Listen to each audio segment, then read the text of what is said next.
بے شک آپ اس شخص کو ڈر سنائیں من اتبع ذکر، جو نصیحت کو مانے، وخشی الرحمن بالغیب، اور بن دیکھے رب کو مانے۔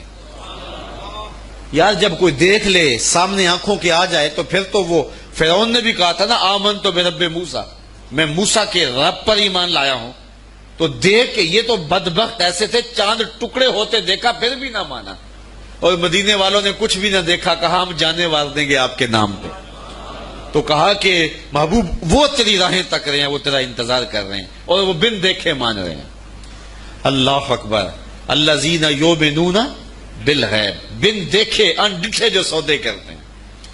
بڑا معروف نام ہے بہلول کا، مجاذیب میں سارا مجذوب وہ ہوتا ہے کہ تجلیات کے وفود سے جس کا چراغ عقل ٹوٹ جائے، بجھ جائے، جس کا شیشہ عقل ٹوٹ جائے، اس کو مجذوب کہتے ہیں، لیکن اللہ کی قربت کے سائے میں وہ رہتا ہے۔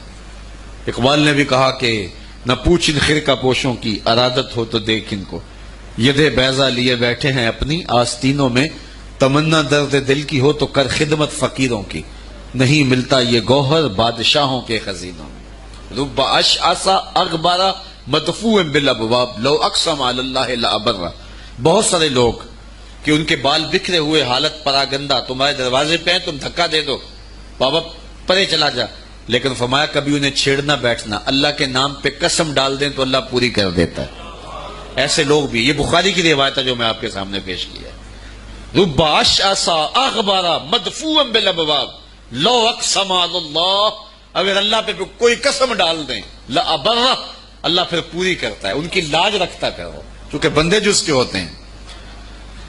بغداد کا بازار تھا، اور ایک حلوائی جو ہے وہ صبح صبح اپنی دکان سے جا رہا تھا کہ ایک فقیر آ نکلا، لکڑی کے کھڑاؤں اس نے پہنے ہوئے تھے، تو کہا بابا جی آؤ ذرا بیٹھو، تو اس نے گرم گرم دودھ نکال کر کے بابا جی کو پیش کیا۔ صبح کا موقع تھا، اس نے پیا اور اللہ کا شکر ادا کیا، اور اس کو بھی کہا تیرا بھی شکریہ، اور فقیر آگے چل پڑا۔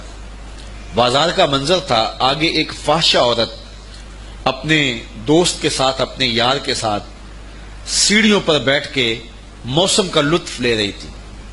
یہ آج کل جس طرح ہلکی ہلکی بوندا باندی ہو تو جی چاہتا نا کہ باہر آئیں اور منظر دیکھیں، تو ساون کی رت لگی ہوئی تھی، ہلکی ہلکی بوندا باندی تھی، تو سیڑھیوں پہ بیٹھ کے وہ موسم کا لطف لے رہے تھے کہ یہ فقیر اپنی موج میں بازار سے گزرا، تو لکڑی کے کھڑاؤں تھے، کیچڑ اڑ کے کبھی دائیں گرتا تھا کبھی بائیں گرتا تھا، ایک چھینٹا اڑا اور اس عورت کے لباس پہ جا گرا۔ اس کے پاس اس کا بیٹھا ہوا جو یار تھا اسے بڑا غصہ آیا، اٹھا اور آ کے فقیر کے منہ پہ تھپڑ مارا۔ فقیر بنے پھرتے ہو، چلنے کی تمیز بھی نہیں ہے، قیمتی لباس آیا کر دیا۔ فقیر نے آسمان کی طرف دیکھا اور ہنس کے کہا مالک تو بھی بڑا بے نیاز ہے، کہیں سے دودھ پلواتا ہے کہیں سے تھپڑ مرواتا ہے۔ حضرت داتا گنج بخش علی حجویری کشف الماجوب میں لکھتے ہیں فقیر اتنی دیر تک فقیر نہیں بنتا جب تک خدا کی رضا پہ راضی نہیں ہو جاتا۔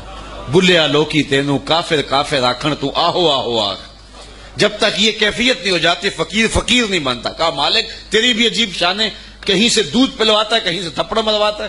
یہ کہہ کے فقیر آگے چل پڑا۔ وہ عورت چھت پہ جانے لگی تو پاؤں پھسلا سیڑھی سے تو سر کے بل گری، چوٹ کوئی ایسی آئی کہ موقع پہ فوت ہو گئی۔ شور مچ گیا کہ فقیر نے کوئی بد دعا دی تھی آسمان سے منہ کر کے، تو یہ قیمتی جان چلی گئی۔ فقیر ابھی بازار کے دوسرے کونے تک نہیں پہنچنے پائے تھے کہ پکڑ لیے گئے۔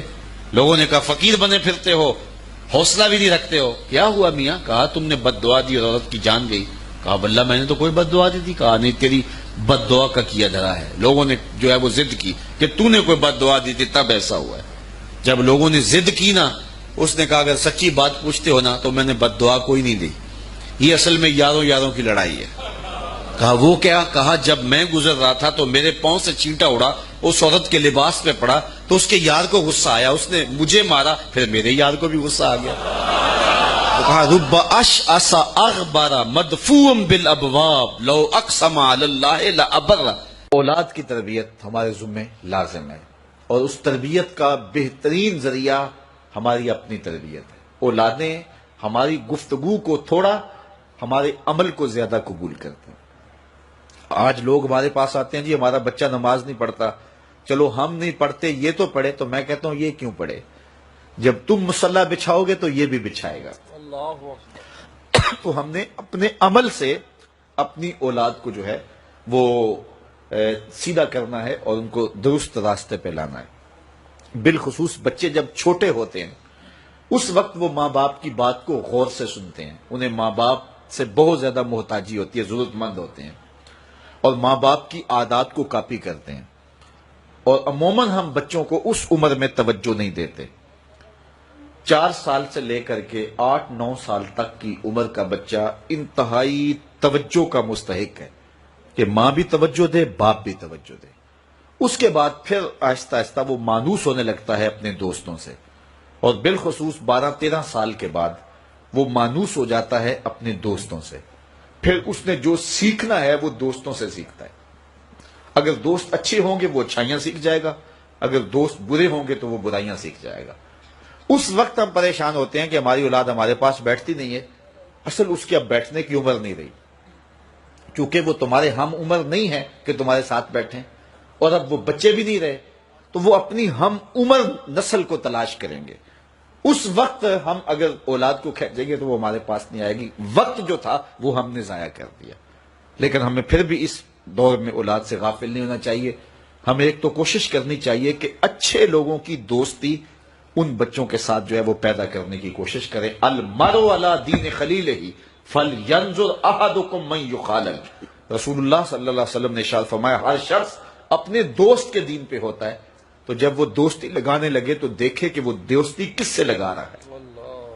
تو جب یہ عمر بچوں کی پہنچ جائے تو اس وقت یہ خیال کیا جائے۔ اور حضرت سیدنا علی المرتضیٰ رضی اللہ تعالی عنہ نے فرمایا کہ 15 سال سے لے کر کے 20 سال تک کی عمر انتہائی اہم عمر ہے، اور اس عمر میں ہی نظریات بنتے ہیں اور خیالات پختہ ہوتے ہیں۔ تو جس نے اس عمر کو سنبھال لیا اس نے اپنی زندگی سنوار لی، اور جس کی یہ عمر بگڑ گئی اس کا سب کچھ بگڑ گیا۔ اس وقت میرے خیال کے مطابق 15 سے 20 سال تک کی اس عمر کو دوست بھی نہیں اتنا بگاڑ سکتے، معاشرہ بھی اتنا نہیں بگاڑ سکتا۔ اس عمر کو اس وقت سب سے زیادہ جو چیز بگاڑ رہی ہے وہ ہمارا سوشل میڈیا ہے، ہمارا الیکٹرانک میڈیا ہے، اور یہ موبائل جو ہر بچے کے ہاتھ میں آ گیا ہے۔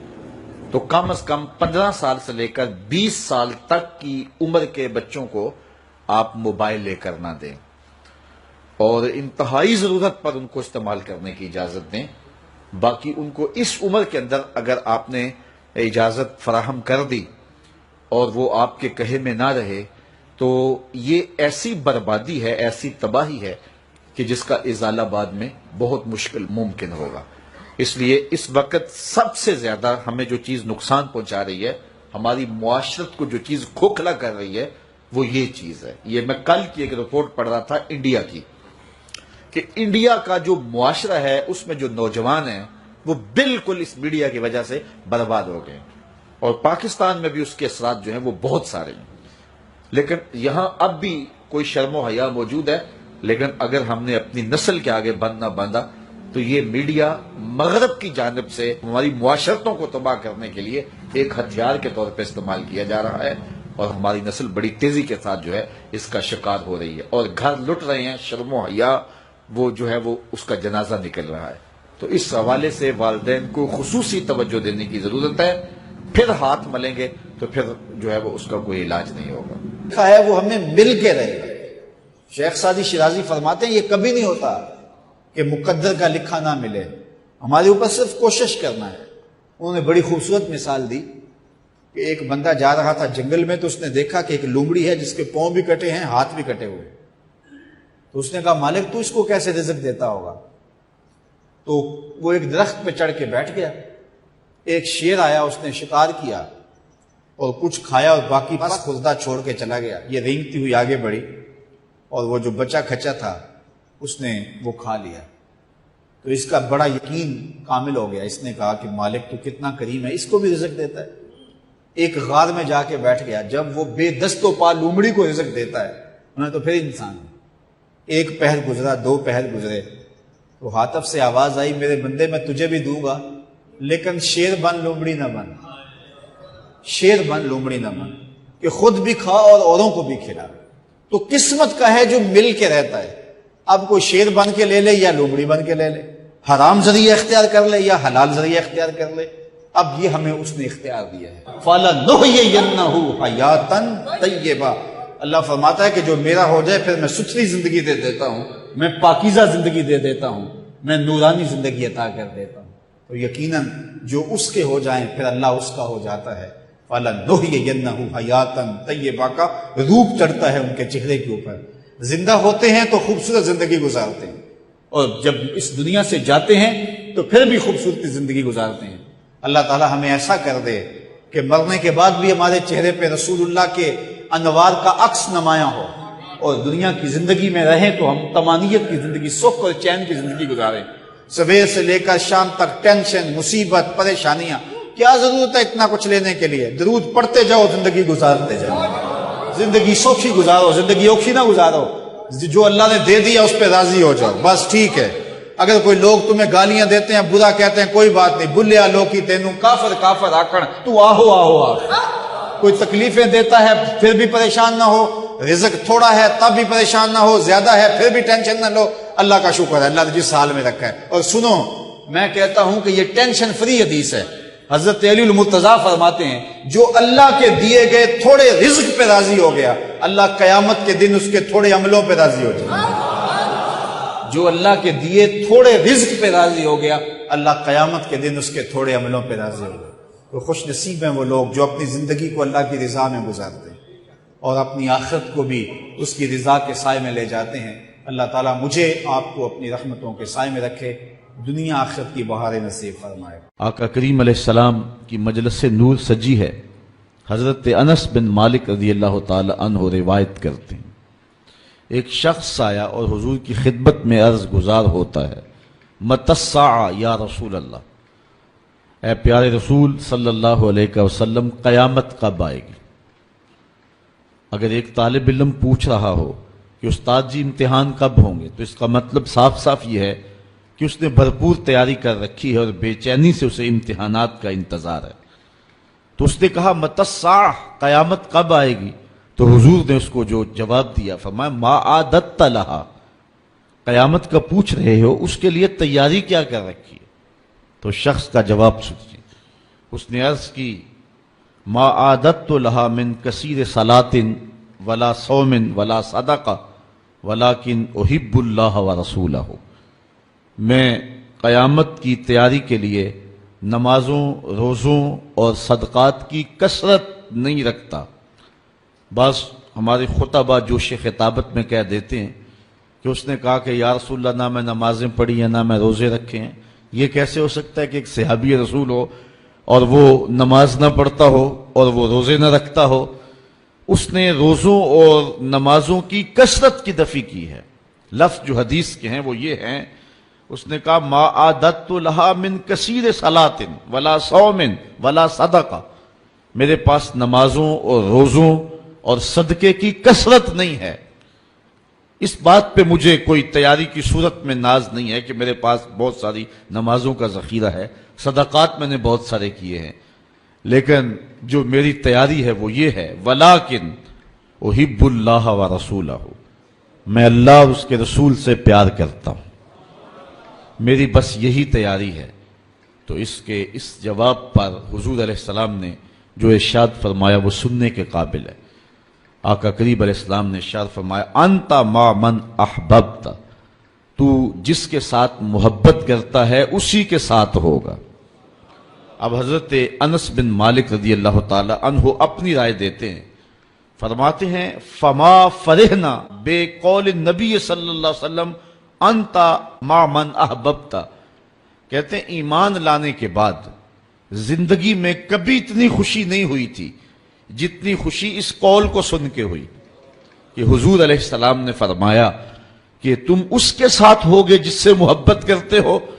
تو حضرت انس رضی اللہ تعالی عنہ مزید فرماتے ہیں انا احب النبی و ابا بکر و عمر و ارجو ان اکون بحبی ایاہم و ان لم اعمل بمثل اعمالہم، کہتے ہیں میں اللہ کے رسول سے پیار کرتا ہوں، میں حضرت ابو بکر سے پیار کرتا ہوں، میں حضرت عمر سے پیار کرتا ہوں، اور ان کی محبت کی وجہ سے میری خوش نصیبی کہ میں ان لوگوں کے ساتھ ہوں گا اگرچہ میرے اعمال ان کے اعمال جیسے نہیں ہیں، لیکن حضور کا یہ فرمان تو جس سے پیار کرتا ہے اس کے ساتھ ہوگا۔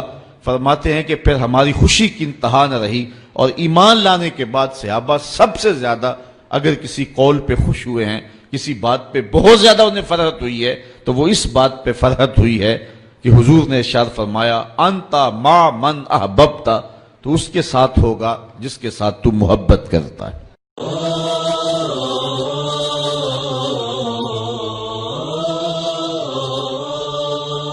أخي المسلم، احرص على نشر هذه المادة، فالدال على الخير كفاعله.